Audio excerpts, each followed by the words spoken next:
That's a new hot thing. Yeah, RPO is the deal. Before that was zone read. A lot of different ways to call it, run it, personnel-wise, formation-wise. It depends on your personnel. You're trying to run the quarterback, are you trying to hand the ball off, are you trying to throw it? Very rarely do teams do all three in one deal. The Baylors of the world that are east and west, crazy, flying around, down the field with Bryles and those guys. But so what we try to do within our run game is a lot of times now we are calling pass plays with the run game. So I guess it is a run pass option. And really it is a read on the quarterback, but the defense is going to play how the defense is going to play. Okay. And everybody talks about numbers and everybody talks about the box and everybody talks about what's a perfect run look, right? Well, you're playing Armwood and they can play a 6-man box because that is a perfect run look for them because they got dudes that can, beat you up front, so you got to understand what you're going into. What we try to do within our run game is we're going to give the quarterback an option, whether it's throwing a screen, whether it's throwing some of our quick game stuff. We kind of mix and match personnel formations. 12 personnel is a pretty big deal with what we do, and I think it puts a lot of stress on the defense. With having to defend, a run side and a skill side. We do a lot of 3-by-1 on, with the close side tight end. But when you start to look at how teams play you, what are they doing? First, obviously everyone wants to stop the run. Mm-hmm. Some people need to commit more people to stop the run. Some people can, like we talked about, can, just beat you up front. So you want to be able to give the quarterback an option for teams that maybe necessarily cannot stop the run if you have 6 versus 6, or if you have 7 versus 6, or if you're not outnumbered. So what we're going to try to do is give this player a chance to be right. It's not necessarily always a post-snap read. There's a lot of stuff that in the RPO world that, hey, it looks like you're riding this guy in here and, really reading something and throwing bubble. But in the reality, we threw bubble because they weren't covering bubble. We just did this to hold a defender in the box for another second. Okay. A lot of those decisions, at least for us, are made before the snap. It's not always, when you see the quarterback on inside zone or outside zone, sticking it in there and riding the tailback, he's not always reading, through the first level or second level defender. So what we're going to try to do in all of our formations, whether it's a 2-receiver set, a 3-receiver set, individual receiver running a hitch route, right, is we're going to see how you play our formations, okay? And instead of just handing the ball off and beating your head against the wall, and the worst, what you hate the most is like going back on a Saturday and saying, man, we could have done this, or you start to see that on film. And I think what the run pass, the 2-play call stuff, giving them a run option and a pass option is done is kind of open up that and say, you have those answers and the quarterback has those answers. So, going back to the kind of the formation deal is you're trying to get as much information as you can before you play a team. Not always you're going to get the same formations that you run, the same personnels. So early in the game, the first 10 to 15 plays, I try to run 10 to 15 formations. You want to see what they're going to do where the holes are going to be, what they're going to do to line up. And, obviously you might throw some new stuff in there early on, but in that play script, you want to get your, because of how many formations we run and the film that we get a lot of times, you don't understand, you don't know how teams are going to line up, to our unbalanced stuff, to, all of our 12 personnel stuff. There's not a whole lot of teams that do that. Mm-hmm. So you got to try to just throw it out there, and you might, on 1st and 10, the first play of the game, get 1 yard, and you're like, wow, hell of a week, great job preparing for that. But you wanted to see, hey, man, what are they going to do? What are they going to line up?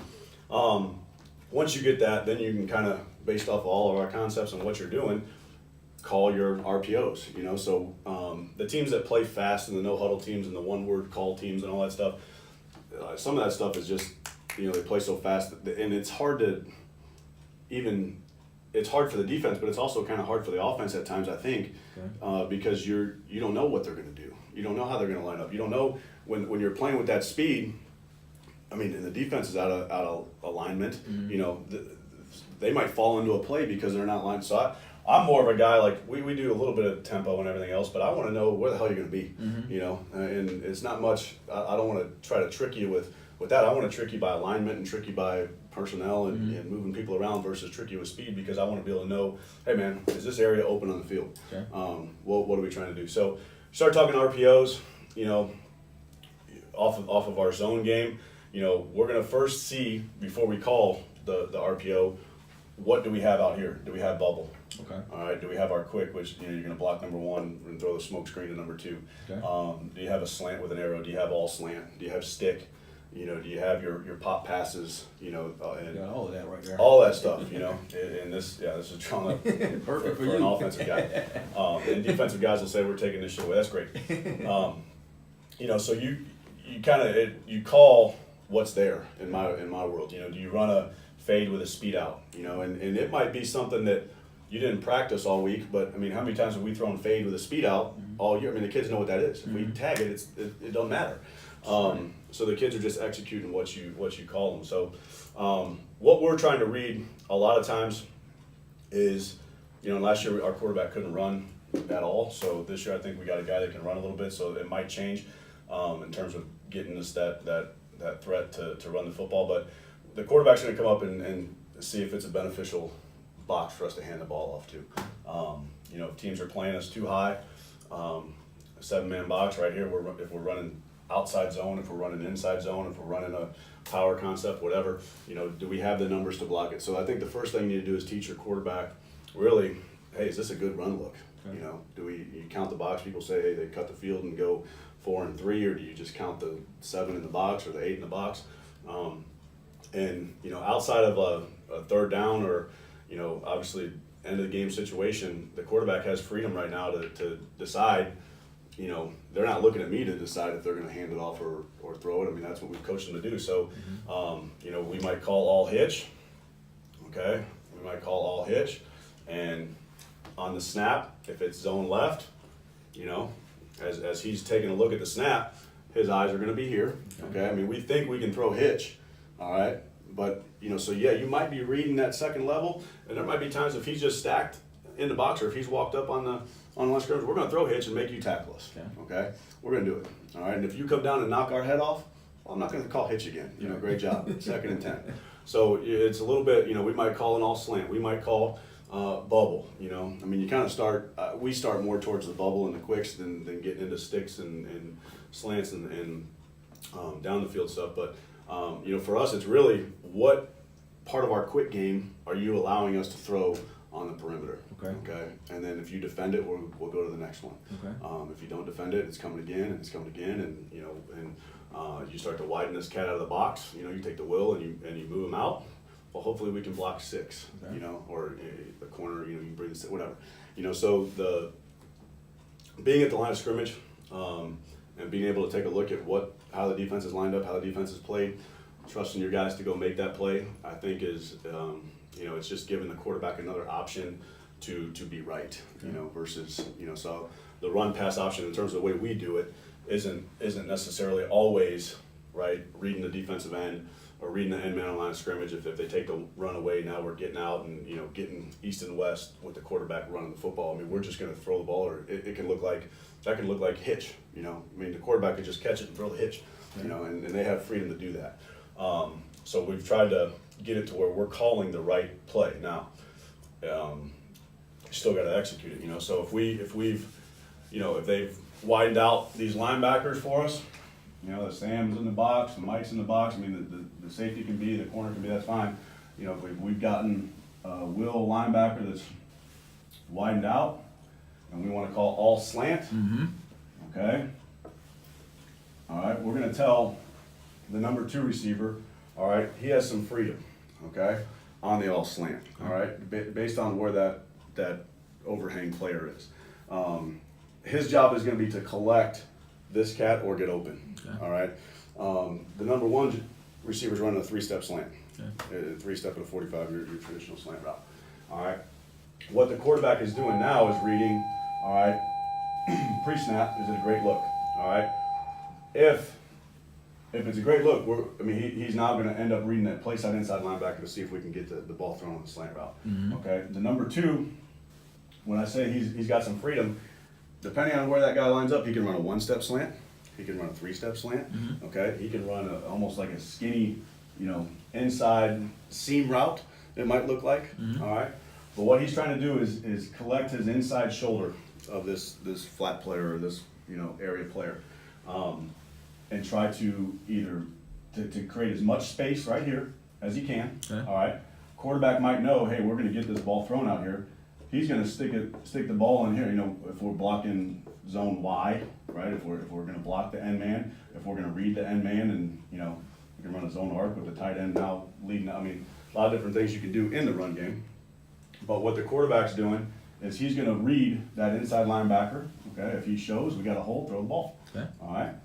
If he shows and this guy gets squeezed or this Will is beating him up, that's why he's going to try to collect this hole player. Now the ball is going to get punched out to that hole, to the second window throw, the second slant throw. And again, from a quarterback standpoint, he's going to angle adjust, he's going to reach ride. His eyes might be on that second level player, right? If we're trying to get that done. And there's times where he just might angle adjust, reach ride just for a token deal, and he knows he's going to pop his feet and get the ball out. Okay. So it kind of changes, I guess, from a play call standpoint.